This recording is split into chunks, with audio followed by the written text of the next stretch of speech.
안녕하세요. 감동사연 채널 왈칵입니다.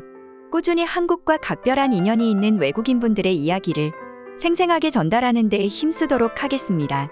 이제 오늘의 사연자분 모셔볼게요. 사연자님 안녕하세요. 안녕하세요. 저는 한국과 일본을 넘나들면서 사업을 하고 있는 30대 일본 여자 미도리라고 합니다. 오늘 제가 전해드릴 사연은 한국이 아니었더라면 해결할 수 없었던 사건에 대한 이야기예요.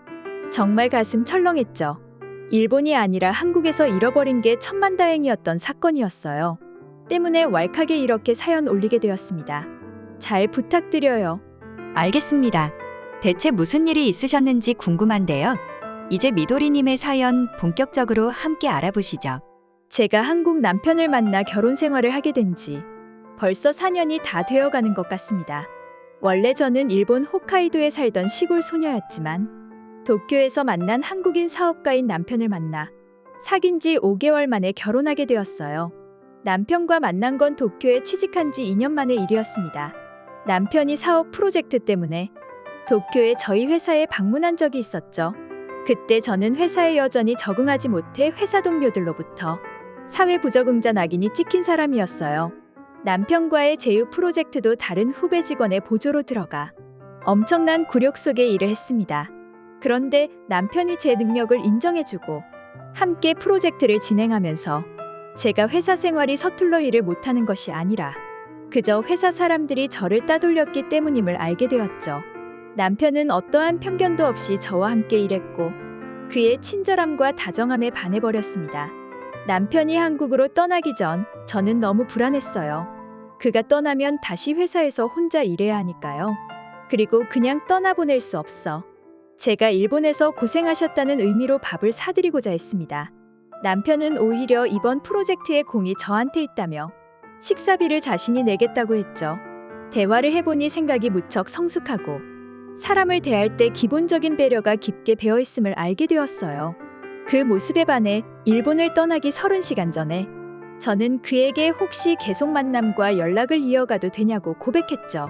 그는 빙긋 웃으며 자기도 사실 바라던 바였다고 말해주었습니다. 그때 저는 하늘을 날듯이 기뻤어요. 이렇게 저희는 연애를 한 지 5달 만에 결혼에 골인했습니다. 그리고 저는 그때부터 한국에서 살게 되었어요. 저는 비록 한국에 유학을 가보거나 여행을 가본 적도 없었지만 그저 남편을 너무 사랑했기 때문에 전혀 머뭇거리지 않고 한국행 비행기를 탈 수 있었던 것 같습니다. 그렇게 신혼집을 차린 후 저는 남편의 사업을 도와주는 사람이 되기 위해 한국어를 공부했어요. 남편은 그러지 않아도 된다고 했지만 아직 아이도 낳지 않았는데 가만히 집에 있고 싶지 않았죠. 얼른 남편을 도울 수 있으면 남편과 사이가 더 좋아지지 않을까 하는 그런 마음으로 열심히 한국어 공부를 했습니다. 한국어 회화와 어려운 무역 단어들을 어느 정도 습득하고 나니 남편이 이제 충분히 일할 수 있는 사람이 되었다고 칭찬해줬어요. 남편 일을 도와주면서 운전면허도 따고 지게차 면허도 따고 정말 별의별 자격증을 많이 따게 되었습니다.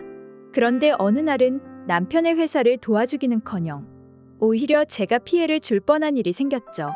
남편은 일본 사람들이 좋아할 만한 한국의 여러 물품들, 반대로 한국 사람들이 좋아할 만한 일본의 물품들을 유통하는 일을 했는데 업무 때문에 너무 바빠 남편은 자기 대신 저보고 거래처를 들러달라며 부탁을 한 일이 있었습니다.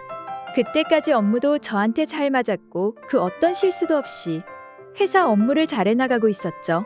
거기다 남편과 자주 들르던 거래처였기 때문에 거래처에 저를 보내도 괜찮겠다는 생각을 했었나 봐요. 저도 마찬가지로 그닥 부담감은 없었습니다. 다만 회사 차량이 모두 출장 때문에 없어서 대중교통을 이용해야 했죠. 그럼에도 한국의 대중교통은 너무 잘 되어 있어서 거래할 물건을 들고 충청도의 한 거래처를 향해 고속버스를 타고 내려갔죠. 거래처에 물건을 놓고 3천만 원짜리 수표를 받아 예약해둔 고속버스에 탑승해 회사로 돌아갔습니다. 하지만 중요한 것을 빠뜨리고 말았는데요. 바로 수표를 어딘가에 흘리고 온 것이었죠. 저는 정말 패닉에 빠졌습니다. 3천만 원이 얼마나 큰 돈인데 이걸 어딘가에 빠뜨렸는지도 모르다니. 남편은 너무 당황하지 말고 천천히 생각해보라고 했어요. 심호흡을 하고 천천히 회사로 올 때까지의 상황을 복기했죠. 버스에서 내리기 전에 가방을 챙겼고 가방에 휴대폰과 세금 계산서를 집어넣은 것이 생각났습니다. 그런데 도저히 수표에 관한 것은 기억이 안 나는 거예요. 곰곰이 생각하던 남편은 혹시 휴대폰에 꽂아뒀냐고 물어봤죠. 남편이 말한 게 정답이었습니다. 저는 습관적으로 버스표나 지폐, 명함 등등을 핸드폰 케이스에 꽂아두거든요. 그래서 그랬겠다 하고 가방을 한 번 더 뒤져보니까 휴대폰까지 없어져 있던 겁니다. 그러자 남편까지 약간 당황해하더라고요. 저는 어떻게 대응해야 할지 전혀 감이 오지 않았죠. 다시 한번 생각해보니 고속버스에서 두어 번 정도 전화를 해야 해서 가방에서 꺼내 고속버스 좌석 뒤 주머니에 놔둔 기억이 생각나는 겁니다. 남편은 그랬다면 아마 고속버스 직원분이 청소나 점검하실 때 분명 챙겨서 유실물센터에 맡겼을 거라며 일단 한시름 놓더라고요. 그래도 저는 여전히 걱정이 되었습니다. 일본이나 다른 나라 같았으면 이미 제 휴대폰은 사라졌다고 봐야 하니까요. 다만 한국 사람들은 애당초 자기 것이 아닌 물건에 손을 대지 않는 친절한 사람들이기에 저도 일단 어딘가에 맡겨져 있을 거라 생각하기로 했습니다. 그러나 문제는 어느 터미널의 유실물센터에 맡겨져 있을지였어요. 남편은 그건 걱정하지 말라며 휴대폰 단말기 번호로 찾으면 된다고 했죠. 제가 덜렁이 기질이 꽤 있어서 휴대폰을 자주 깜빡하는 편입니다. 그래서 저희 남편이 저한테는 말도 안 하고 제 폰을 찾을 수 있게 미리 세팅을 해놨더라고요. 남편은 컴퓨터를 통해 제 휴대폰을 찾는 작업을 시작했고 일단 다른 사람이 함부로 휴대폰을 끄거나 풀 수 없도록 설정을 했죠. 그리고 마지막으로 GPS를 통해 제 휴대폰이 어디 있는지 위치 추적을 했는데 경기도의 한 고속버스 터미널의 위치가 찍힌 겁니다. 저는 이렇게 가능한 것은 한국뿐이라는 생각이 들었어요. 제가 한국이 아니라 일본에서 만든 휴대폰을 사용하고 있었다면 이렇게 위치 추적을 하지 못했겠죠. 아무튼 저희는 빠르게 그 터미널의 유실물센터로 가서 3천만 원짜리 수표와 제 휴대폰을 돌려받으러 갔습니다. 직원분은 너무 놀라셨을 것 같다면서 분실 휴대폰을 2개 보여주셨어요. 보여주시자마자 저희는 제 휴대폰을 바로 알아볼 수 있었죠. 그리고 케이스 주머니에 꽂아져 있는 수표도 안전했습니다. 저는 남편에게 너무 미안했어요. 직원으로서 이렇게 큰 잘못을 저질렀다는 것에 죄송하기도 했고요.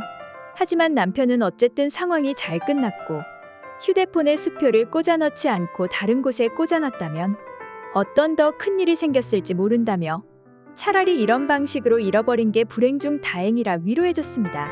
화를 꾹 참는 표정도 아니고 너무 온화하게 저를 바라봐서 오히려 너무 미안해지는 것 있죠. 이후 저는 남편에게 업무를 부탁받으면 혹시 대금과 관련된 일은 모두 거절하기 시작했습니다. 저한테는 너무 트라우마가 되었던 일이라서요. 남편은 이런 일도 겪어봐야 더 일을 잘하게 될 거라면서 계속 대금 받는 일을 시켰죠.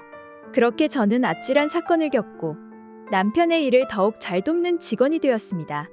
한국인 버스기사분과 유실물센터 기술 덕에 3천만 원은 다시 찾을 수 있었던 것에 감사하고 있어요. 그리고 이런 착하고 듬직한 한국 남편을 만난 것에 또 신께 감사드리고 있습니다. 미도리님의 사연 어떠셨나요?